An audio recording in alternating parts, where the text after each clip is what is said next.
शौचाचार लक्षण। सूत जी बोले, हे ऋषियों, अब मैं आप लोगों के लिए शौचाचार का लक्षण कहूँगा, जिसका पालन करने से मुनि लोग परम गति को पाते हैं।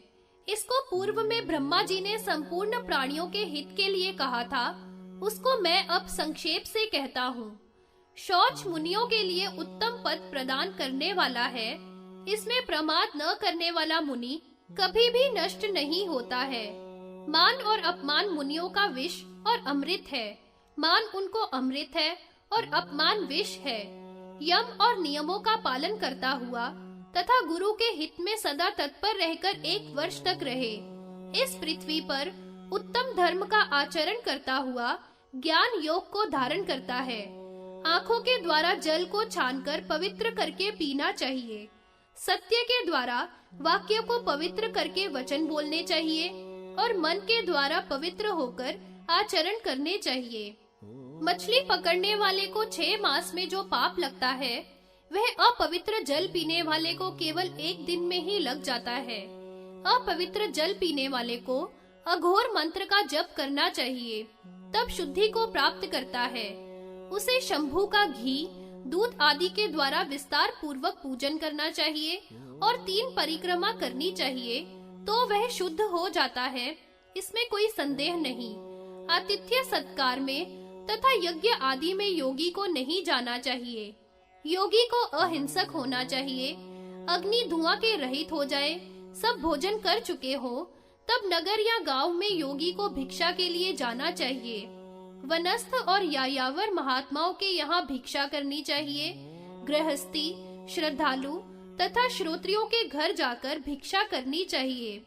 दधि भक्षक, दूध भक्षक तथा अन्य नियम वाले मनुष्य भिक्षा करने वाले की 16वीं कला को भी नहीं प्राप्त कर सकते। भिक्षाचारी को जितेंद्रिय तथा भस्मशायी होना चाहिए। परम पद की इच्छा वाले को पाशुपत योग धारण करना चाहिए। सब योगियों को चांद्रायण व्रत श्रेष्ठ है। इसे 1, 2 या 4 अपनी शक्ति सामर्थ्य के अनुसार करे। चोरी न करना, ब्रह्मचर्य धारण करना, लोभ न करना, त्याग करना तथा हिंसा न करना, ये 5 व्रत करने चाहिए। फिर अक्रोध, आहार में लघुता, नित्य स्वाध्याय, ये नियम कहे हैं, इनका पालन करना चाहिए।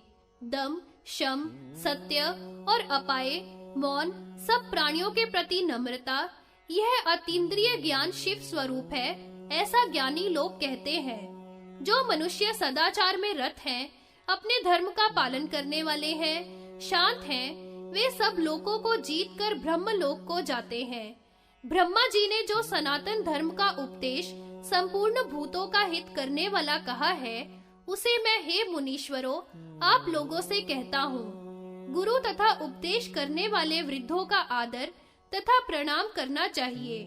ब्राह्मण और गुरुओं को अष्टांग प्रणाम 3 बार तथा 3 बार प्रदक्षिणा करनी चाहिए।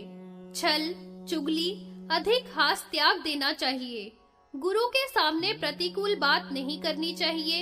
यति के आसन, वस्त्र, दंड, खड़ाऊ, माला, शयन स्थान, पात्र और छाया और उनके यज्ञ पात्र, इनको पैरों से नहीं छूना चाहिए। देवद्रोह और गुरुद्रोह नहीं करना चाहिए। यदि प्रमाद से ऐसा हो जाए तो कम से कम 1000 प्रणव का जप करना चाहिए। ब्राह्मण को संध्या का विच्छेद होने पर 3 बार संध्या की आवृत्ति करनी चाहिए। भस्म से कांसे की, लोहे की क्षार से, तांबे की अमल से तथा सोने चांदी के पात्र जल मात्र से ही शुद्ध हो जाते हैं। तृण काष्ठ आदि की शुद्धि जल के छींटा मात्र से हो जाती है तथा यज्ञ के पात्र गर्म जल से शुद्ध होते हैं। ब्राह्मण को सो करके, छींक करके, थूक करके, खा करके, अध्ययन आदि के लिए आचमन करना चाहिए। मैथुन करके, पति का स्पर्श करके, कुक्कुट, स्वान, कुकर, खर, काक, ऊंट का स्पर्श करके शुद्ध जल के स्नान से पवित्र होता है। रजस्वला तथा सूतिका का स्पर्श नहीं करना चाहिए। रजस्वला से वार्तालाप भी ना करे। वह प्रथम दिन चांडाल, दूसरे दिन ब्रह्मघातिनी, तीसरे दिन रजीकी तथा चौथे दिन शुद्ध होती है। स्नान, शौच, गायन, रोदन, हसन, गमन, काजल लगाना, जुआ खेलना, दिन में सोना, दातुन करना, मैथुन कर्म, मन वाणी के द्वारा देव पूजन, रजस्वला स्त्री द्वारा त्यागा जाना चाहिए। इस प्रकार सदाचार सभी प्राणी मात्र के लिए कहा है। जो पवित्र होकर सदाचार को पढ़े या सुने या ब्राह्मण के द्वारा श्रवण करे, वह ब्रह्मलोक को प्राप्त करके ब्रह्मा के साथ आनंद को पाता है। यतियों के पाप शोधन प्रायश्चितों का वर्णन। सूत जी बोले, हे मुनीश्वरों, इससे आगे मैं शिव का कहा हुआ यतियों के लिए पाप शोधन और प्रायश्चित कहूँगा। मन, वाणी और शरीर से होने वाले पाप 3 प्रकार के होते हैं, जो रात दिन होते रहते हैं। इनसे जगत लिपट रहा है। प्रमादी जन का योग ही बल है। योग से श्रेष्ठ मनुष्यों को और शुभ नहीं है। इससे धर्मात्मा मनीषी अविद्या को विद्या से जीतकर उत्तम ऐश्वर्य प्राप्त कर योग की ही प्रशंसा करते हैं।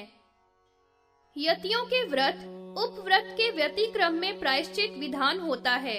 यति यदि कामना से स्त्री को पाता है तो उसे 100 प्राणायाम से युक्त सांतपन नामक व्रत करना चाहिए और फिर सावधान हो अंत में कृच्छ व्रत करना चाहिए। यति यदि प्रमादी होकर पूर्व आश्रम में आकर विषयों में प्रवृत्त होता है तो वह असत है और हिंसा करने वाला है। उसे ऐसा दारुण कार्य नहीं करना चाहिए, क्योंकि ऐसे कार्यों से वह अधर्मी बन जाता है। यति को अधर्म में फंसाकर झूठ नहीं बोलना चाहिए। परम आपत्ति आने पर भी यति को चोरी नहीं करनी चाहिए।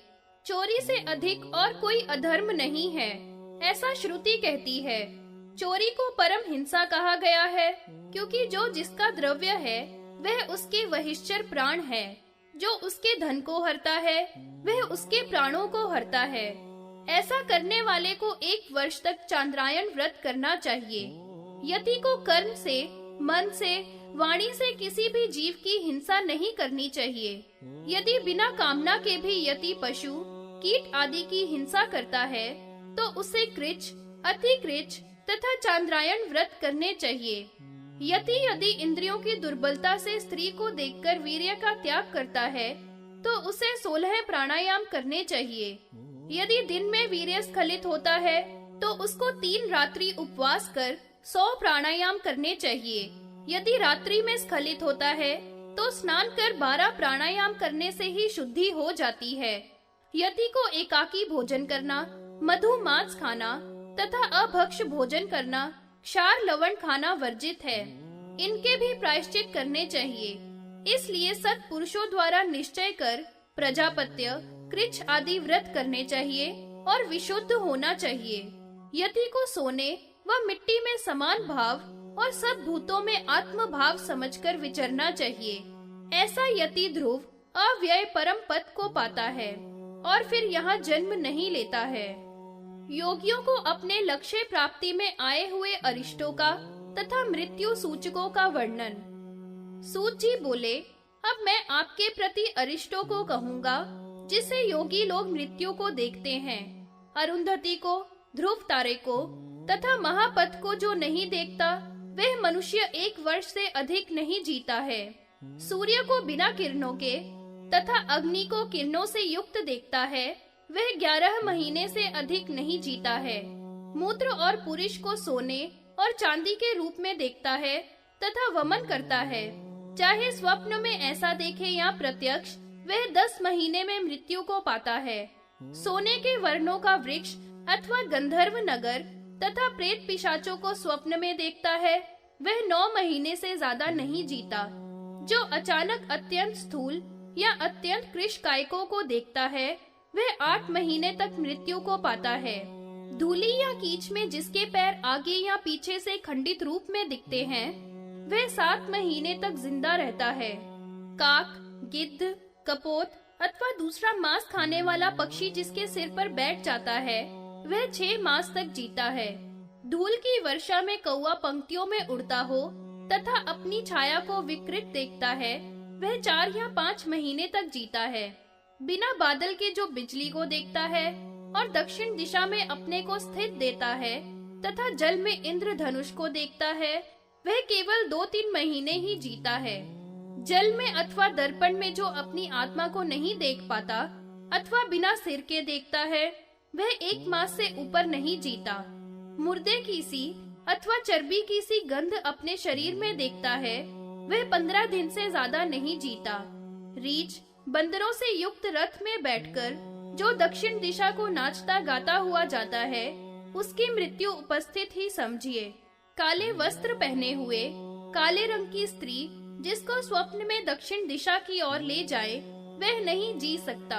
अपने कंठ में जो मनुष्य छेद देखता है या नंगे सन्यासी को देखता है, उसकी मृत्यु उपस्थित ही है। जो दिन में या रात्रि में बार बार डरता है, दीप की गंध जिसको नहीं आती, जिसकी जीभ काली और कड़ी हो गई हो तथा मुख कमल का सा लाल हो और कपोलों पर पीली पीली फुंसी उठ आवे, उसकी मृत्यु शीघ्र हो जाती है। दिन या रात्रि में प्रत्यक्ष पीटा जाता हो परंतु उसे वह नहीं देख पाता, उसे गत आयु जानना चाहिए। ऐसे अरिष्टों को देखकर बुद्धिमान मनुष्य विषाद और खेत को छोड़कर पूर्व अथवा उत्तर दिशा में चला जाए, वहां एकांत से पूर्व या उत्तर मुख बैठकर आचमन करे तथा महेश्वर को प्रणाम करके सीधा शांत बैठे। जैसे निर्वात स्थान में दीपक स्थिर हो जाता है, ऐसे स्थिर बैठे और महेश्वर का ध्यान नाक, कान, आँख, मन, बुद्धि के द्वारा करता रहे। ओंकार से देह को पूर्ण करे। ओंकार को 3 मात्रा वाला जानना चाहिए। व्यंजन इसमें ईश्वर है। पहली मात्रा विद्युति, दूसरी तामसी तथा तीसरी निर्गुणा जाननी चाहिए। प्रणव धनुष आत्मा बाण ब्रह्म लक्ष्य कहा गया है। सावधान होकर के सर्वत्र लक्ष्य का भेदन करना चाहिए। ओम में 3 मात्राएं, 3 लोक, 3 वेद अथवा 3 अग्नि, विष्णु के 3 डग हैं।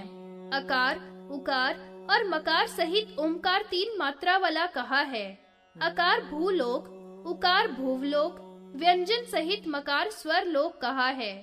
ओमकार त्रिलोकमय है, उसका सर त्रिविष्टिपमय है। इसकी प्रथम मात्रा हस्व, दूसरी दीर्घ तथा तीसरी प्लुत कही है। प्रति माह सैकड़ों अश्वमेघ यज्ञ करे, उससे जो फल प्राप्त होगा वह प्रणव की मात्रा के ज्ञानी को प्राप्त हो जाता है। इस प्रकार योग से युक्त पवित्र जितेंद्रिय आत्मा को प्राप्त करता है। इसलिए पाशुपत योग के द्वारा बुद्धिमान को आत्मा का चिंतन करना चाहिए। जो आत्मा को जानते हैं वह सब प्रकार से पवित्र हैं। योग के ज्ञान से ब्राह्मण, ऋग, यजु, साम और उपनिषदों को स्वयं जान जाता है। सर्व देवमय होकर योनि क्रम को त्याग कर शाश्वत पद को प्राप्त हो जाता है। जैसे वृक्ष से पका हुआ फल वायु के वेग से गिरा दिया जाता है, वैसे ही रुद्र को नमस्कार करने से सब पाप नष्ट हो जाते हैं। रुद्र को नमस्कार सर्व कर्मों के फल को निश्चय ही देता है। अन्य देवों का नमस्कार इतना फल नहीं देता, अतः रुद्र को नमस्कार करनी चाहिए। ध्यान में परायण योगी जो अपने शरीर को त्यागता है, वह 3 कुलों का उद्धार करता हुआ शिव सायुज्य को प्राप्त होता है। अरिष्ट को देखकर तथा मृत्यु को उपस्थित देखकर वाराणसी में अविमुक्तेश्वर पर जाकर जो नर शरीर को त्यागता है, वह संसार से मुक्त है। हे ब्राह्मणों, जो श्री पर्वत पर अपने शरीर को छोड़ता है, वह शिव सायुज्य को पाता है। इसमें विचार करने की आवश्यकता नहीं। अविमुक्तेश्वर जीवों को मुक्ति देने वाला परम क्षेत्र है। बुद्धिमानों को उसका सदा सेवन करना चाहिए। मुक्ति के समय तो विशेष रूप से सेवन करें।